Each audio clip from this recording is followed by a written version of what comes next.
ગુજરાતના અમરેલી જિલ્લાના ધારી તાલુકાના ડીલડા ગામમાંથી એક અનોખી ખબર સામે આવી છે।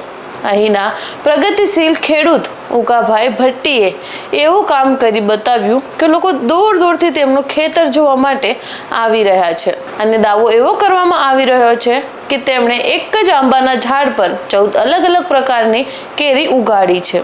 વિડીયોમાં દેખાય છે કે ઝાડ પર અલગ અલગ આકાર, રંગ અને સ્વાદની કેરીઓ જોવા મળે છે।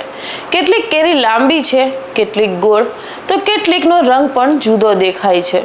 હવે સૌથી મોટો સવાલ એ છે કે શું ખરેખર આ શક્ય છે?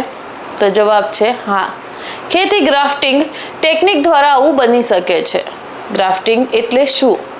સરળ ભાષામાં કહીએ તો એક જ ઝાડની ડાળી બીજા ઝાડ સાથે વૈજ્ઞાનિક રીતે જોડવામાં આવે છે। જો યોગ્ય રીતે સંભાળ રાખવામાં આવે તો એક જ મૂળ પર અનેક જાતોની ડાળીઓ જીવિત રહી શકે છે અને પછી અલગ અલગ પ્રકારના ફળ પણ આપી શકે છે। ખેડૂત ઉકાભાઈ ભટ્ટીનું કહેવું છે કે તેમણે આ પ્રયોગ માત્ર ચર્ચા માટે નહીં, પરંતુ નવી ખેતી પદ્ધતિઓ બતાવતા અને વિવિધ જાતોની સુરક્ષા માટે કર્યો છે।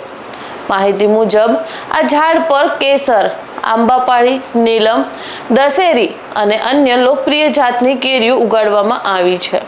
ખાસ વાત એ છે કે આ પ્રયોગ માટે વર્ષોની મહેનત, ધીરજ અને સતત દેખરેખ જરૂરી હોય છે, કારણ કે દરેક ડાળી જીવિત રહે અને ફળ આપે એ સરળ કામ નથી।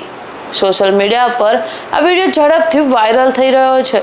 ઘણા લોકો તેને ચમત્કાર પણ કહી રહ્યા છે, પરંતુ ખેતીના નિષ્ણાતો કહે છે કે ગ્રાફ્ટિંગ ટેકનિક નવી નથી। દુનિયાના અનેક દેશોમાં એક ઝાડ પર અનેક પ્રકારના ફળ ઉગાડવાનો પ્રયોગ પહેલા પણ થયા હતા।